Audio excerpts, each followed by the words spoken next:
In a one-to-one interview between Joe Satriani and Steve Vai, they both talked about their respective guitar instruction experiences.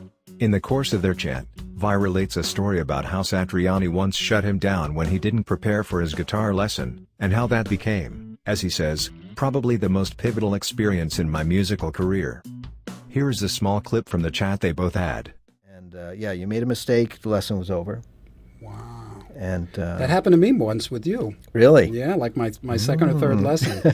It was one of the best experiences, probably the most pivotal experience in my musical career. And I mentioned this before.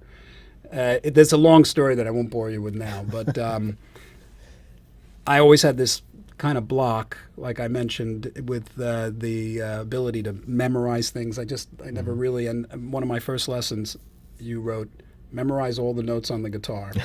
That's all. And in 1 week. And of course I thought, nah, there's no way. I'm never going to memorize them because I just can't, you know? And I came back to a lesson, and one of the first things Joe says is, okay, play an F sharp on the B string. And I went, and he goes, stop, lesson over. And you wrote down in the book, and I still have it, if you don't know your notes, you don't know SH dash dash, exclamation mark.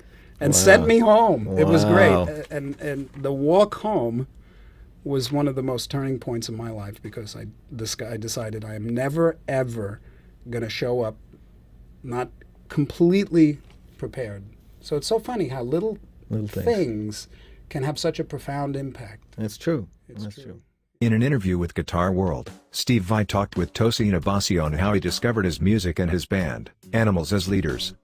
This is what he said. My kids listen to all sorts of music. And I believe I first heard Animals as Leaders coming out my son's room. I said, whoa, what's going on there? I got the record, and the first thing I thought was, this is a new trend in band names. And I really liked it because it was so unconventional, Animals as Leaders. But it wasn't just the name Animals as Leaders that I loved. As a musician, I look for certain things that stimulate me. And what I look for is something that's an evolution on a particular genre that I never heard before. And that's what I heard when I listened to Tosin's record. I have a musical mind from all my years with Frank Zappa and stuff. And when I listened to Animals as Leaders, the analytical side of me was really intrigued. The harmonic structure was very unique, and the rhythmic structure too. But there was something even more there that I connected with on an emotional level. I know as a guitar player that anybody who practices real hard can become a really fast player. So I'm not really impressed by fast players unless they're doing something really beautiful. And I just heard it all in Tosin's music. He was playing melodically beautiful harmonic tapestries that were making me feel a rhythmic juxtaposition that I really enjoy. Sure, it was rooted in that subculture, Meshuggah polymetric stuff that locks together. But a lot of that stuff doesn't work for my ears. In Tosin's case, though, all the elements came together. Steve Vai gave his opinion on who he thinks is the greatest guitarist of all time, saying to Music Radar, I very rarely agree with the term best guitar player. It just seems so obscene to put something so subjective into a best category. But if I had to say there was one, I would pick Allan Holdsworth. He was unique in ways that I don't think have been discovered yet. Many musicians can be considered ahead of their time, but usually they're not. They're mainly ahead of everyone else at that time. For example, Jimi Hendrix wasn't ahead of his time. He was perfect for his time and ahead of everyone else. Allan Holdsworth was definitely ahead of his time, because it's hard to realize how great he is. Not many people actually understand. It takes time for us to catch up with those that are ahead of their time.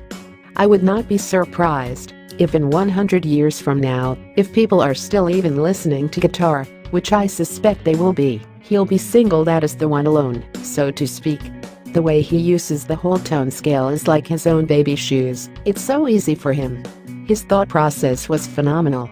I can hear any guitar player and I know what they're doing. I might not be able to play it, but I can see it in my mind's eye. But I do not know what the fuck Allan Holdsworth was doing at all. Steve Vai said Kurt Cobain is an equally legitimate guitar master as any virtuoso out there, telling Ernie Ball. In any field, there's two basic fields of understanding your craft. One of them is the technical side.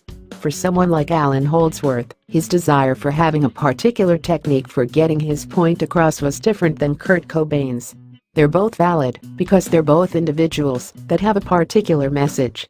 So there's a technical side, but then at some point, you have to go deeper than the technique. You have to get in touch with your musical instincts. The musician added, people say someone like Kurt Cobain wasn't a great guitar player. Well, was he a virtuoso guitar player? You can argue not. But, was he effective? Try to play like Kurt Cobain, it's not that easy. Or Green Day frontman Billy Joe Armstrong. Have you ever seen him play? It's visceral, every note and every chord pops. It sounds like a giant orchestra. That's hard to do. But it was in his head and he required a particular amount of technique to follow what he was hearing in his head. For someone like myself, I wanted it all. Dream Theater guitar master John Petrucci was asked by Sterling Ball for his thoughts on Steve Vai, to which he replied, when I think about him and his guitar playing, and I've said this to my buddies hanging out when we were younger, and listening to Steve Vai's music, to this day he approaches everything that he does in such a unique and original way. I don't think he'll ever run out of ideas. Whenever I hear something new that Steve Vai plays, I'm like, how come I've never heard that done before? How does he constantly innovate? The number of different approaches and techniques that he's doing on his song to get that vocally sound, oh my god, he has the comedy in there. But he's playing stuff that's like really slinky and impossible, so then your guitar shred mind goes, alright, how do you do that? It's the imagination and the uniqueness and the innovation. The next thing that you hear him play, the next album he does or something, I guarantee there'll be something on it where you're like, I've never heard that before. It's insane. It's freaky. John also shared his thoughts on Steve Morse, saying, Steve has this way of playing guitar where for me, I want to learn what he's doing. It inspires me. I'm like, what is he playing? I have to learn those lines. I love the way he interweaves, it's kind of rock, blues, jazz, bluegrass, country, and just makes these really interesting lines. And he'll do something that sounds impossible where you need the technique. My initial reaction when I hear Steve play, besides thinking, wow, this is amazing and beautiful, is, I want to learn that. I literally want to transcribe what he did and find out. Petrucci concluded, this is what I love actually about all the guys, Steve Morse does this, Steve Lukather, Albert Lee does this, all these guys play with such attitude. There's like conviction and attitude. And one of the worst things is when you hear guitar playing that's timid. I like when guitar playing is just, you're letting everything out there, playing with balls, feel and aggression.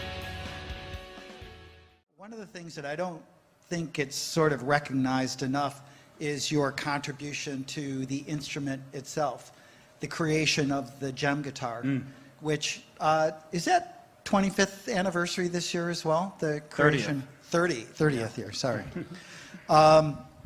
Anyways,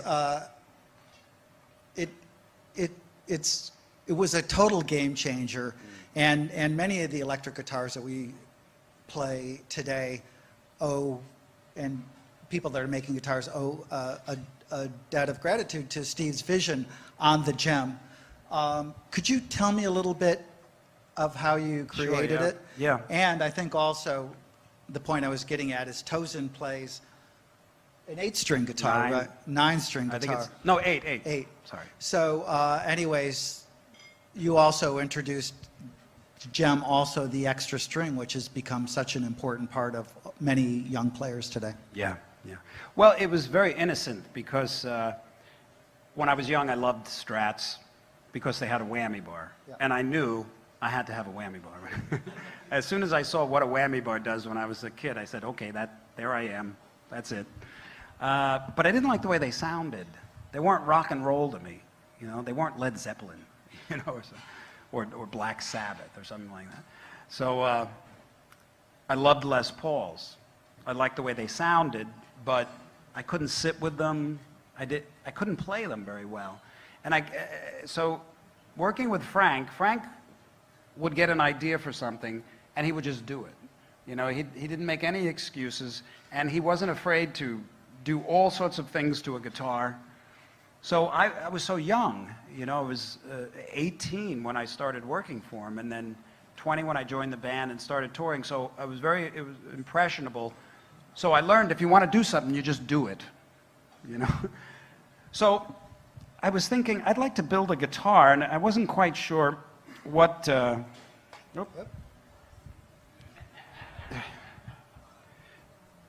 so there were certain things that I liked and certain things that I disliked about both Stratocasters and Les Pauls, and really there wasn't any other guitar in the market that I was crazy about. Like Telecasters were like, that was like an ice pick in the forehead or something for me to play those things. They were so un-rock and roll to me at the time. Little did I know a lot of the Led Zeppelin stuff was recorded on a Tele, right? So I just started thinking, what would I like to see in a guitar? And I went to this little guitar shop in Hollywood. And at the time now, I was joining Dave Roth's band, and I had this beat-up green, I called it the Green Meanie, but it was a Charvel. And it was right when those, what do they call them, the mixture between like a Strat and a Les Paul. There's a terminology for it, but it's basically a Strat style body with a whammy bar with a humbucker pickup. And that was Edward. Yes. Yeah. So he really introduced that, and I said, well, that's smart. You know, you don't have to have that single coil pickup when you're trying to rock out. And so I said, well, I know I want that. But there was a lot of other things I wanted, and I went to this little guitar builder. And the first thing I did was I drew the body. I thought that Strats looked really nice, but they weren't that sexy, really. You know, because they kind of had rounded edges and stuff. They were a little utilitarian. So I wanted something a little more kind of angular and sexy, because I think this is very sexy. And I thought, I can't understand why these people are making guitars and they're giving you these frets, but you can't reach them. Duh, you know. And I wanted 24 frets. I think maybe Grover Jackson in a Strat, Super Strat. That's what they call them, yeah. So I wanted 24 frets, and I wanted to be able to, this neck is scalloped, but on the conventional gem, only the last 4 frets are scalloped because you can really grab the note, you know. As Yngwie would say, you can really grab the note by the balls, man. So I thought that was a good idea to scallop them up top, and it was totally cut away, because I thought, I'm just doing this for me, you know, who's going to want this? And totally easy there. Now, one of the elements that was really absorbed into conventional contemporary guitars was the 3 pickup configuration, the way that it's wired. Right. Because at the time, I didn't know it was new. It was just something I wanted, but all the research and everything tells us that, yeah, there was no production guitars. But these are humbuckers, and they have more of a fatter, warmer sound than single coils. These are double coils.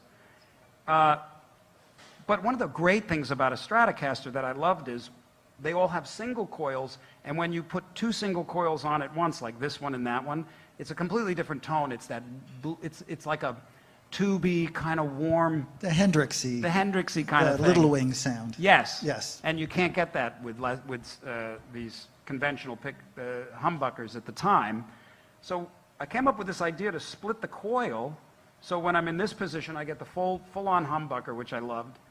And in this middle position here, it turns these 2 pickups on, but it splits the coil, so it's 2 single coils. So you have 2 single coil pickups, so you can get that sort of Stratty sound. And that was unique at the time. And then the middle is just this, and then same thing here. You split that coil, and then you got your, you know, balls to the wall here. And that was unique at the time. I only needed one tone control, so I got rid of the other. And I moved it down a little bit, the volume, because on Strats, most guitars, the knobs seem to get in the way. But the one thing, and then there was a couple of simple things, like the input jack. No guitar that I knew of at the time had a practical input jack, because they had them like where you plug them in like this, straight in, like Les Pauls, and you step on the cable and it falls out. Like, duh. You know, so, and Strats had it, however they had it, it was just really easy to step on it and have it come out. So I just put it here, and never a problem, unless, of course, you're swinging around your head. So then, but the real thing was the whammy bar. I love the whammy bar, and the Floyd Rose was popular at the time, and it was new, and that was a godsend. Well, it was hell until they put the fine tuners on it. But none that I had played would go sharp. See how, I mean, that's high. I can fret. I'm fretting those out, you know. No guitar did that. I mean, they would, if you set up a Strat a particular way or a Bigsby, you get a little bit of that, you know, but you don't get the stratosphere. So I was looking at them saying, what's stopping it from doing that? And it was really just the wood on the body of the guitar. So I took a hammer and a screw drum, and I recorded the Attitude song. And that was, from what I understand, that's the first floating trem. And then I had like 4 or 5 of these made. And they were just like this. You forgot the most important part. I'm getting to it. Okay. So this was perfect for me. And I had like 4 or 5 of them. And there's a couple still in existence. I only own 1 now. And then I joined Dave's band, and obviously all the guitar manufacturers were interested in having me use their guitars. But I'm like, well, thank you, I got this one. And, well, we'll make it for you. Like, that could be convenient, right? So I sent it to virtually every manufacturer. And inevitably, I got back their guitar with my name on it. And had nothing to do with what I gave them. So I'm like, you know, no, this is the guitar. But then Ibanez took it. And in 3 weeks, they brought me back the most perfect guitar exactly to my specs. I was just stunned, and I thought, this is great. And then they said, we would like to make this a signature guitar and to release it to the public. And I thought, well, who, you know, it's kind of quirky. I thought, okay, you know, we'll see how it goes. But I thought, there's also elements to this guitar that are very practical and might be borrowed, which is fine. That's how we all stand on the shoulders of everybody that came before us, even in manufacturing. So I thought, what can I do that's completely quirky, bizarre, that no one would really copy because it's just too obvious? I put a handle in it.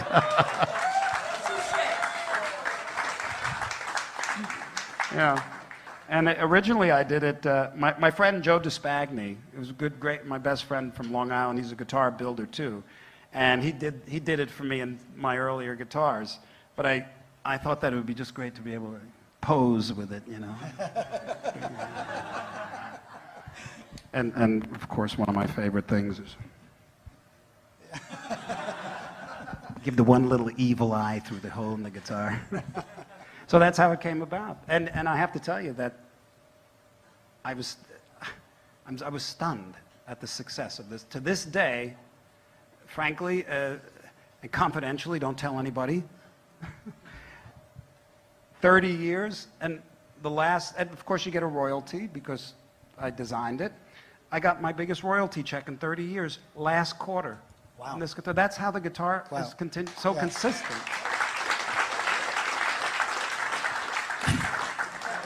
And then they wanted to do, because it's so quirky, they wanted to, Ibanez was interested in making a guitar that was much more reasonably priced, so they asked me if they could make the RG guitar. Well, they already had an RG, but then they wanted to make this guitar without the handle, and that's basically the RG.